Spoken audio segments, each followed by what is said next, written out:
At 8 a.m. yesterday, two farmers came across three mutilated bodies in a Range Rover. The car was parked in a lover's lane several miles from the Essex town of Chelmsford. Today we know the three, Craig Rolfe, Patrick Tate and Anthony Tucker, were big figures in the local drugs trade. The detective leading the hunt for the killer, Superintendent Ivan Dibley, says though the men have no convictions for dealing drugs, they were well known to the narcotics squads of the area. It may be that the shooting has occurred over higher drugs dealers trying to find a greater position of power. The three men who were killed are known to the police. They have a various background involving criminality, which does include drugs and armed robbery.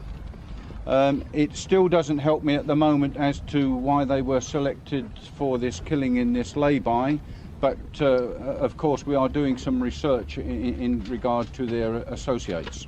Police now have to work on a motive for who may have wanted to carry out the brutal gangland execution.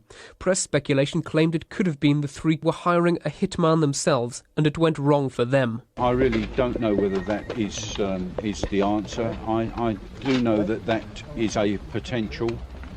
What I can tell you in respect of the shooting itself is that there appears to have been 6, maybe 7 shots fired, and that each of the people who were shot have been shot twice, and maybe one of them was shot more than twice. And while the killing of three men at close range in a confined space may appear to be very difficult work, Mr. Dibley wouldn't say if it was a professional killer who carried out the shootings.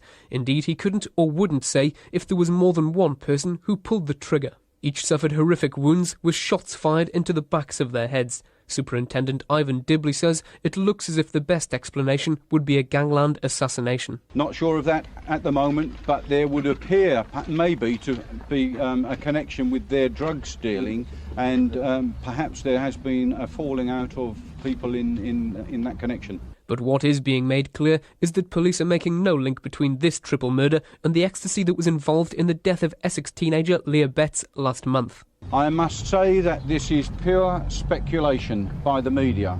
There is nothing factual to link these three men with the tragedy of Leah Betts. And I am afraid that if that is allowed to continue, it may well divert attention from my focused inquiry on this murder.